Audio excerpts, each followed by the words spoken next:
ప్రార్థన. పరమ తండ్రి, మీ సహాయం నాకు అవసరం. మీ వాక్యాన్ని తండ్రి నాకు మీరు ఇవ్వగలిగితే వినుచున్న బిడ్డలకు ఇవ్వడం జరుగుతుంది. మీ వాక్య ఆధారమే మా ఆత్మీయ జీవిత ఎదుగుదలకు మూలం. నన్నును మీ బిడ్డలను మీ వాక్యముతో సంపూర్ణంగా ఎదగటానికి సాయం చేయండి. యేసయ్య నామములో ప్రార్థిస్తున్నాము తండ్రి, ఆమేన్. పరిశుద్ధ గ్రంథం పరమగీతం 1వ అధ్యాయం 4వ వచనం. నన్ను ఆకర్షించుము, మేము నీ యొద్దకు పరుగెత్తి వచ్చెదము. రాజు తన అంతఃపురములోనికి నన్ను చేర్చుకొనెను. నిన్ను బట్టి మేము సంతోషించి ఉత్సహించెదము. ద్రాక్షారసము కన్నా నీ ప్రేమను ఎక్కువగా స్మరించెదము. యథార్థమైన మనస్సుతో వారు నిన్ను ప్రేమించుచున్నారు. ఈ వాక్యంలో చాలా వచనాలు మనకు కనిపిస్తూ ఉంటున్నాయి. మొదటిది, నన్ను ఆకర్షించుము. ప్రభువునందు ప్రియమైనటువంటి వాళ్ళారా, మన దేవాతి దేవుడు శక్తి కలిగినటువంటి దేవుడు. శక్తి కలిగిన దేవుడు తన శక్తి ద్వారానే అనేక మంది వ్యక్తులను ఆకర్షించేటువంటి శక్తి ఉంది అన్న విషయం మరిచిపోకూడదు. బోధించే నేనైనా, బోధింపబడుతున్న మీరైనా, ఒకప్పుడు మనమందరము కూడా క్రీస్తుని ఎరుగక మునుపు లోకములో మనమందరం చెదిరి ఉంటిమి. చెదిరి ఉన్న మనం లోకముతో ఒక స్నేహాన్ని మనము కలిగి ఉంటిమి. ఇక లోకమే ఒక జీవితమని అనుకుంటూ లోకానుసారంగా ప్రవర్తించగలిగితిమి. నా ఎడల మీ ఎడల దేవునికున్న ప్రేమను బట్టి ఆ జీవితం మంచిది కాదని లోకము నుండి దేవుడు మనను వేరుపరిచి ఆయన నన్ను ఆకర్షించుకున్నాడు. ఆయన మిమ్ములను ఆకర్షించుకోగలిగాడు. దేవుడు మనను ఆకర్షించుకున్న కారణాన్ని బట్టి ఇప్పుడు నా నివాసం, నీ నివాసం ఎవరితో అని చూడగలిగితే యేసుక్రీస్తుతో మన నివాసం. ఏ క్రీస్తుతో మన నివాసం ఉంటున్నదో ఆ దేవాతి దేవుడు ఆయన వలె మనమందరము ఉండటానికి దేవుడు మనలను నడిపించుకుంటూ ఉంటున్నాడు.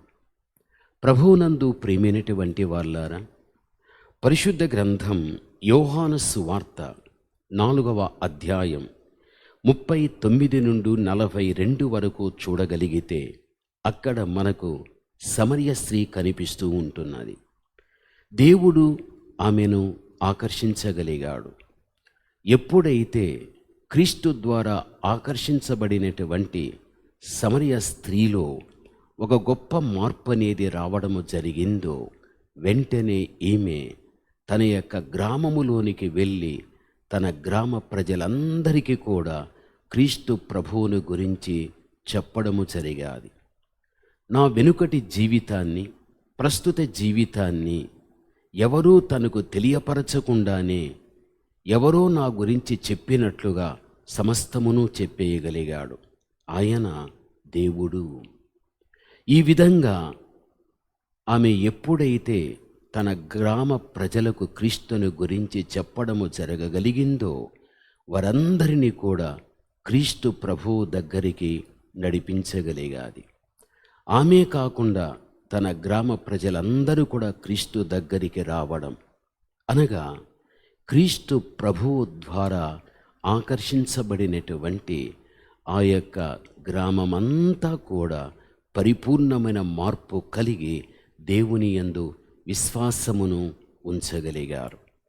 దేవుని ద్వారా ఆకర్షించబడిన వ్యక్తులు తిరిగి తమ వెనుకటి జీవితం అనేది ఇంకెప్పుడు కూడా లేకుండా తమ యొక్క జీవితం అంటూ ఏదైనా ఉన్నది అంటే అది క్రీస్తు ప్రభువుకు సంబంధించిన జీవితంగానే వారు నడిపించుకున్నట్లు పరిశుద్ధ గ్రంథంలో మనము చూడగలం. నీవు దేవుని కుమారుడవు, నీవు దేవుని కుమార్తెవు. నీ జీవితంలో కూడా నీవు అనేక మంది వ్యక్తులను దేవుని దగ్గరికి ఆకర్షించేటువంటి, అనేక మందిని నడిపించేటువంటి ఒక చక్కని భక్తి కలిగిన వ్యక్తివిగా నీవు ఉండాలి.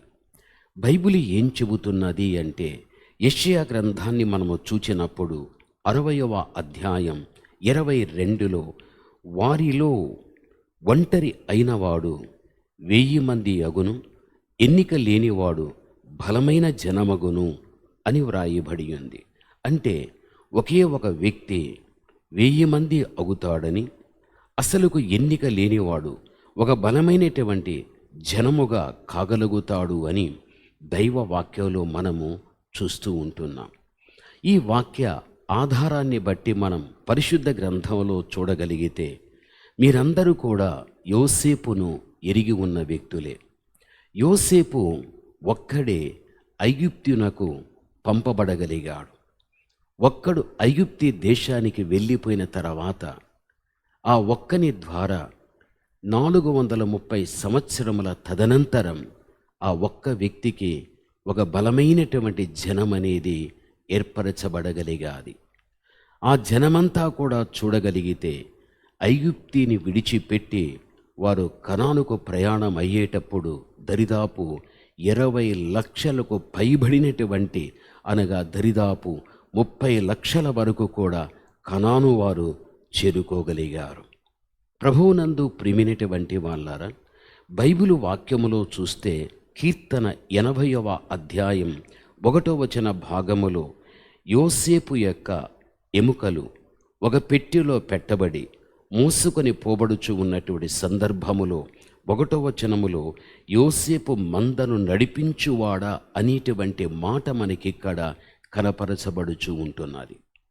ఐగుప్తి యొక్క దేశాన్ని విడిచిపెట్టి లక్షలాది మంది ప్రజలు ప్రయాణమై కనానుకు వెళ్ళేటప్పుడు యోసేపు బ్రతికి ఉన్నటువంటి కాలములోనే తాను మరణించినటువంటి తర్వాత తన యొక్క ఎముకలన్నిటినీ కూడా ఒక పెట్టెలో భద్రపరిచి, వాటిని మీరు తీసుకుని వాగ్దాన భూమిలో వాటిని పాతిపెట్టుడి చెప్పుడిని చెప్పడం మనము వాక్యములో చూడగలం. ఆ విధముగానే యోసేపు యొక్క ఎముకలను ఒక పెట్టెలో పెట్టి వారు ఐగుప్తిని విడిచిపెట్టి కనానుకు అతని ఎముకలు తీసుకుని వెళ్ళేటప్పుడు యోసేపు యొక్క మందను నడిపించువాడా అనే మాట ఇక్కడ కనిపిస్తున్నది. నిజమే, ఆ రోజు పోయినది ఒకే ఒక వ్యక్తి, అన్నల చేత ఎన్నిక లేనివాడు, ఒక్కడై ఉన్నటువంటి వాడు. ఎన్నిక లేనివాడు బలమైన జనము కాగలిగాడు. ఎన్నిక లేనటువంటి వాడు లక్షల మంది వ్యక్తులకు ఆ ఒక్కడే మూలం కాగలిగాడు. ప్రభువునందు ప్రియమైనటువంటి వాళ్ళారా, ఎంతమంది ఆ ఒక్కని ద్వారా కనాను భూభాగానికి వెళ్ళగలిగారో మనందరికీ కూడా ఈ యొక్క చరిత్ర తెలిసినటువంటి విషయమే ఇది.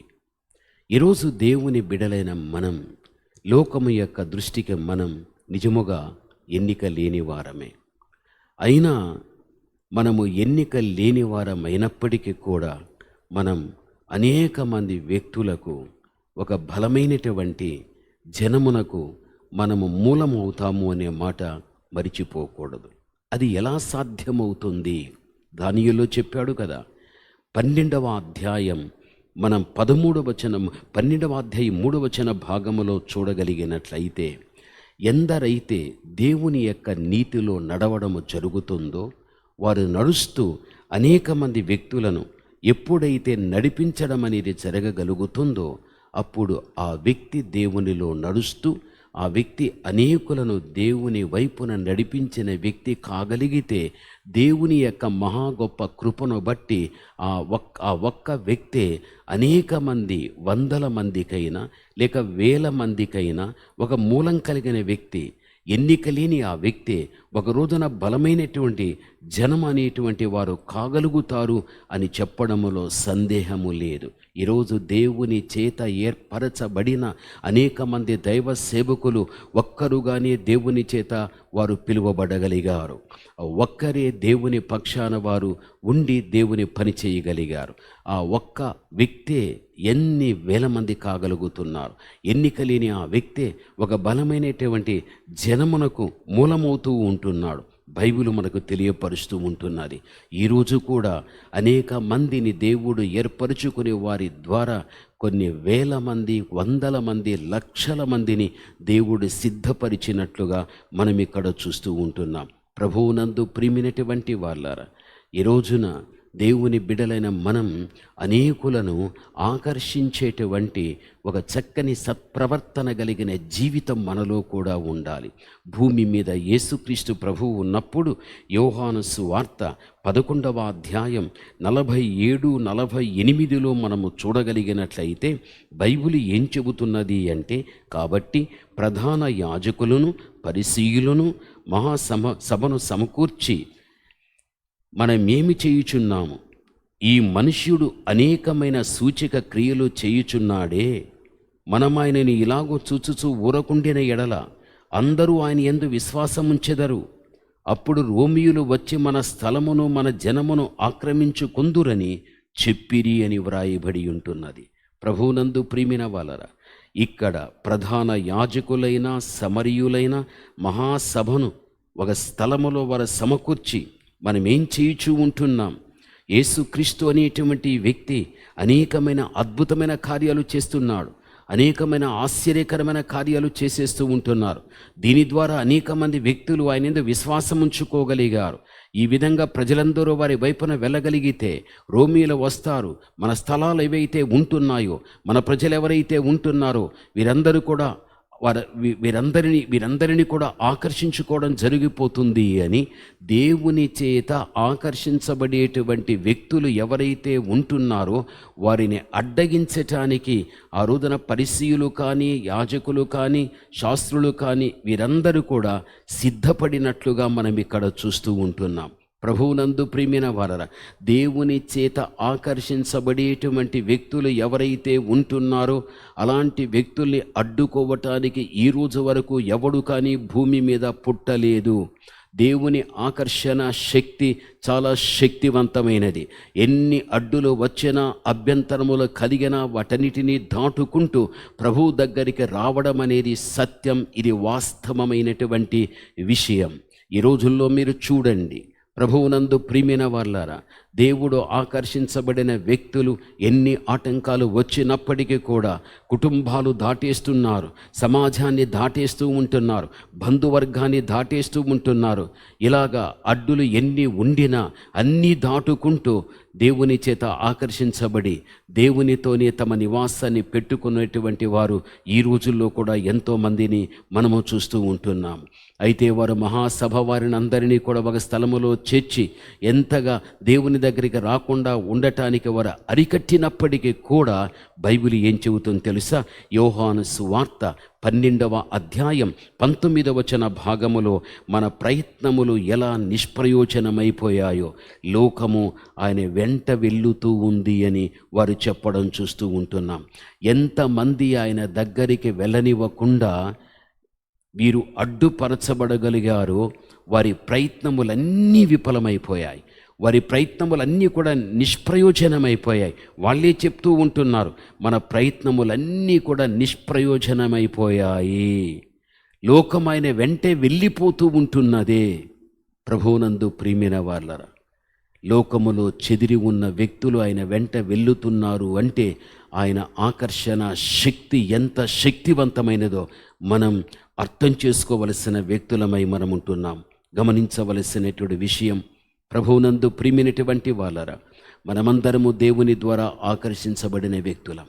ఈరోజు నువ్వు కుటుంబములో ఉండిన, నీవు సంఘములో ఉండిన, సమాజము దగ్గర ఉండిన, దేవుని యొక్క కృప పొందినటువంటి నీవు అనేక మంది వ్యక్తులను భూమి మీద ఉన్న కాలములోని నీవు దేవుని దగ్గరికి అనేక మంది వ్యక్తులు ఆకర్షించబడి దేవుని దగ్గరికి వచ్చేటట్టుగా నీవు కూడా ప్రార్థించి, నీవు కూడా అనేక మంది వ్యక్తులకు దైవ వాక్యాన్ని ప్రకటించి దేవుని సన్నిధికి తీసుకుని వచ్చేటువంటి ఒక వ్యక్తివిగా నీ ఉండాలి అని దేవుడు కోరుతూ ఉంటున్నాడు. ఆయనకున్నటువంటి ఆ శక్తి చాలా గొప్పది. అందుకని హోషేయ 11వ అధ్యాయం 4వ వచన భాగములో నువ్వు చూడగలిగితే, ఒకడు మనుష్యులను తోడుకొని పోవునట్లుగా స్నేహబంధములతో నేను వారిని ఆకర్షించి తిని అని చెప్పబడుచు ఉన్నది. నిజమే, ఒకడు తన మనుష్యులను తోడుకొని పోవునట్లుగా స్నేహబంధములతో నేను వారిని ఆకర్షించి తిని. నిజమే, ఒక వ్యక్తి అనేక మంది వ్యక్తులను తన వెంట పెట్టుకొని ఏ విధంగా తీసుకుని వెళ్ళడం అనేది జరగగలుగుతుందో, అనగా మోషే కూడా ఆ విధంగానే లక్షలాది మంది ఇజ్రాయేలు లేక ప్రజలందరినీ కూడా తన వెంట పెట్టుకుని వాగ్దాన దేశానికి తీసుకుని వెళ్ళడం జరుగుతూ ఉంటున్నదో, అదేవిధంగా దేవుడు అంటున్నాడు, స్నేహబంధములతో నేను వారిని ఆకర్షించి తిని అంటున్నాడు. అనగా ఒక స్నేహితుడు ఒక స్నేహితుని ఏ విధంగా ప్రేమిస్తాడో, ఒక స్నేహితుడు ఒక స్నేహితుని యొక్క కష్టములో ఎలా పాల్గొంటాడో, ఒక స్నేహితుడు ఒక స్నేహితుని యొక్క అవసరతలు ఎలా తీర్చగలుగుతాడో, అటువంటి స్నేహితుని వలె అనేక మంది వ్యక్తులకు నేను సహాయము చేసి వారిని ఆకర్షించి వారిని నా స్నేహ బంధముతో నేను వారిని బంధించుకోగలిగితిని, వారందరినీ కూడా నేను ఆకర్షించుకుంటుని అని దేవుడు తెలియపరిచేటువంటి ఒక అమూల్యమైన చక్కని మాటగా ఇది కనపరచబడుచు ఉన్నది. నీవు ఆయన నామ ముద్రను ధరించుకున్న వ్యక్తివి కాబట్టి ఈ భూమి మీద మనము కూడా అనేక మంది వ్యక్తులను, అనగా ఒక స్నేహితుడు ఒక స్నేహితుని ప్రేమించినట్లు మనము కూడా అనేక మంది వ్యక్తుల్ని ప్రేమిస్తూ దేవుని యొక్క ప్రేమను గురించి వివరిస్తూ, దేవుడి చేయబోయేటువంటి కార్యాలను గురించి వివరిస్తూ అనేక మంది వ్యక్తులను మనము ఆకర్షించి క్రీస్తుతో కూడా వారి యొక్క జీవిత బంధాన్ని మనము బలపరిచేటువంటి వ్యక్తులుగా ఉండడం ఎంతైనా మంచిది. ప్రభువునందు ప్రియమైన వాళ్ళరా, భూమి మీద ఒంటరిగా జీవించి మన ఒంటరిగానే తనువు చాలించకుండా మన ఒంటరి తనములో అనేకమైన ఆత్మలను సంపాదించి దేవుని రాజ్యానికి సిద్ధం చేసి దేవుడు పిలిచినప్పుడు ఆయన పిలుపును అందుకుని వెళ్ళేటువంటి వ్యక్తులుగా మనం ఉండాలి. ఇటువంటి పని విధానాన్ని మన జీవితంలో మనము జరిగించే వ్యక్తులుగా మనం ఉండాలి. బైబిల్ చెబుతూ ఉన్నది. అందుకే యేసుక్రీస్తు ప్రభు లోకములో ఉన్నప్పుడు ఒక మాట అన్నాడు. యోహాను సువార్త 6వ అధ్యాయం 44లో చూడగలిగినట్లయితే, నన్ను పంపిన తండ్రి వానిని ఆకర్షించితేనే గాని ఎవడు కానీ నా యొద్దకు రాడు అని వ్రాయబడి ఉన్నది. నిజమే, తండ్రి ద్వారా ఒక వ్యక్తి ఆకర్షించబడగలిగితేనే కానీ ఎవ్వరు కానీ నా యొద్దకు రారు అని ఇది ప్రభు అయినటువంటి యేసుక్రీస్తు ప్రభువు చెప్పినటువంటి మాట. నిజమే, మనిషిని మార్చలేడు, మనిషిని మార్చేవాడు దేవుడే. మనిషి ఒక వ్యక్తిని ఆకర్షించాలి అంటే దేవుని యొక్క ప్రభావం లేక దేవుని యొక్క ప్రమేయం ఆ వ్యక్తి దగ్గర ఉండగలిగితేనే తప్పనిసరిగా అనేక మంది వ్యక్తులను ఆకర్షించుకోవడం అనేది జరగగలుగుతుంది. కావున దేవుని బిడలైన మనము కూడా, దేవా తప్పనిసరిగా అనేక మంది వ్యక్తుల్ని మీరు ఆకర్షించండి నాయన, మీరు తీసుకుని రండి నా తండ్రి అని ఎప్పుడైతే దైవ సన్నిధిలో మనం ప్రార్థించడం అనేది జరగగలుగుతుందో అనేక మంది వ్యక్తులు ఆకర్షించబడి దేవుని దగ్గరికి రావటానికి అవకాశం అనేది కలుగగలుగుతుంది. అందుకే దేవుని కుమారుడుగా, దేవుని యొక్క కుమార్తెగా నీ పని ఏమిటి అంటే, నీవు నీ దినచర్యలో సమయాన్ని హెచ్చించి దేవుని దగ్గర ప్రార్థించు. నీ కుటుంబమైన, నీ సంఘమైన ఎక్కడైనా నీ ఉండనిగాక నీవు చేయవలసినది కుటుంబ సమేతంగా ఏంటంటే, దేవా నీవు ప్రాణము పెట్టి సంపాదించినటువంటి సంఘం అనేది ఉంది, అందులోనికి మేము వెళుతుంటున్నాము. మమ్మల్ని ఆకర్షించి సంఘానికి తీసుకుని వెళ్ళినట్టుగా ఎంతోమంది లోకములో చెదిరిన తండ్రి పాపము చేత పట్టబడిపోయి దాని నుంచి విడుదల పొందలేక ఉంటున్నారు. వారు తండ్రి దాని నుంచి విడుదల పొంది వారి ఆత్మీయతలో స్వతంత్రులై మీ ద్వారా ఆకర్షించబడి మీ సంఘములోనికి చేర్చబడటానికి మీరు అద్భుతమైన కార్యాన్ని చెయ్యండి అని ఎప్పుడైతే ఇటువంటి విషయం దేవుని దగ్గర మనము ప్రార్థించడం అనేది జరగగలుగుతుందో, పరమతండ్రి అనేటువంటి దేవుడు శక్తివంతమైన కార్యాలు జరిగించగలుగుతాడు అన్న విషయాన్ని మనము మరిచిపోకూడదు. అందుకే నన్ను ఆకర్షించుము అనే మాట ఇక్కడ మనకు కనిపిస్తూ ఉంటున్నది. నిజమే, తండ్రి అయిన దేవుడు ఆకర్షించగా అనేక మంది వ్యక్తులు ప్రభువు చెంతకు రావడం అనేది మనము చూస్తూ ఉంటున్నాం. ఆయన ద్వారా ఆకర్షించబడిన వ్యక్తులు ప్రభువు దగ్గరికి వచ్చిన తర్వాత ప్రభువు వారందరినీ కూడా ఆత్మీయంగా నడిపించడం అనేది జరుగుతుంది. దేవుని ద్వారా నడిపింపబడే వ్యక్తులు ఏమవుతారు అంటే, అదే యోహాను సువార్త 12వ అధ్యాయం 32వ వచన భాగములో చూస్తే, భూమి మీద నుండి నేను పైకెత్తబడితే అందరినీ నేను ఆకర్షించుకుంటాను. చూడండి, భూమి మీద నుండి నేను పైకెత్తబడితే అందరిని నేను ఆకర్షించుకోగలుగుతాను. నిజమే, యేసుక్రీస్తు ప్రభుల వారు ఆయన భూమి మీదకి వచ్చాడు. అనేక మంది వ్యక్తులను ఆయన ఆకర్షించుకున్నాడు. ఆకర్షించుకున్నటువంటి దేవాతి దేవుడు ఆయన మరణించి సమాధి చేయబడి పునరుత్థానుడై ఆయన ఆరోహణాన్ని పొంది, అనగా పైకి వెళ్ళిపోయాడు. ఎత్తబడి వెళ్ళిపోయినటువంటి దేవుడు మళ్ళీ వచ్చి ఆయన అందరినీ కూడా, అంటే ఎవరిని ఆకర్షించుకొని తన బిడ్డలగా నడిపించుకోగలిగాడో, ఆయన రెండవ రాకడలో ఆయన వారందరినీ ఆకర్షించుకొని వారిని, ఏ దేవుడైతే ఆయన పైకి ఎత్తబడిపోయి ఆయన మళ్ళీ వచ్చి మనల్ని ఆకర్షించి ఆయన ఉన్న స్థలానికి మళ్ళీ మనల్ని పైకి తీసుకుని వెళ్ళిపోతానని వాక్యంలో మనకు చెప్పబడుతున్నది. క్రీస్తు ప్రభు యొక్క రెండవ రాకడ గడియలో కూడా ఆయన ద్వారా మనం ఆకర్షించబడగలిగితేనే మన పరలోకానికి వెళ్ళగలుగుతాం. ఒకవేళ ఆయన ద్వారా ఆకర్షించబడకపోతే మనము విడిచిపెట్టబడడం అనేది జరుగుతుంది. భూమి మీదకి వచ్చాడు, అనేకులను ఆకర్షించాడు. ఆకర్షించబడిన వ్యక్తులకు మీరు ఎటువంటి జీవితము జీవించాలో ఆయన విప్పబడిన ఒక పుస్తకములాగా తన యొక్క జీవితాన్ని గడిపాడు, వారికి చూపించాడు. ఇదే జీవితం మీరు జీవించాలని. అటువంటి జీవితము జీవించేవారు ఒక రోజున దేవుని చేత ఆకర్షించబడి ఆయన ఉన్న స్థలానికి వీరు కూడా కొనిపోవడం అనేది జరుగుతుంది. దైవవాక్యం ఆ విధంగా మనకు తెలియపరుస్తూ ఉంది. ప్రార్థించుకుందాం. పరమ తండ్రి, మేమందరం మీ ద్వారా ఆకర్షించబడిన వ్యక్తులమే తండ్రి. ఈ భూమి మీద మీ సహకారముతో అనేక మంది వ్యక్తుల్ని ప్రభా మేము ఆకర్షించి మీ సన్నిధికి తీసుకుని రావటానికి కృప దయచేయండి. మీ దగ్గరికి వచ్చినటువంటి బిడ్డలు మేము ఎలాగా మీ వంటి జీవితం జీవించాలో మీరు జీవించి చూపించి వెళ్ళిపోయారు. ఆ జీవితమే మేము జీవిస్తూ మళ్ళీ మీరు వచ్చినప్పుడు ఆకర్షించి మీరు మమ్మల్ని అందరినీ పైకి తీసుకువెళ్ళి మీతోనే మమ్మల్ని పెట్టుకుంటామని చెప్పారు. ఆ దీవెన మా అందరికీ దయచేయమని యేసు నామములో ప్రార్థిస్తున్నాము తండ్రి. ఆమేన్. అందరికీ వందనాలు.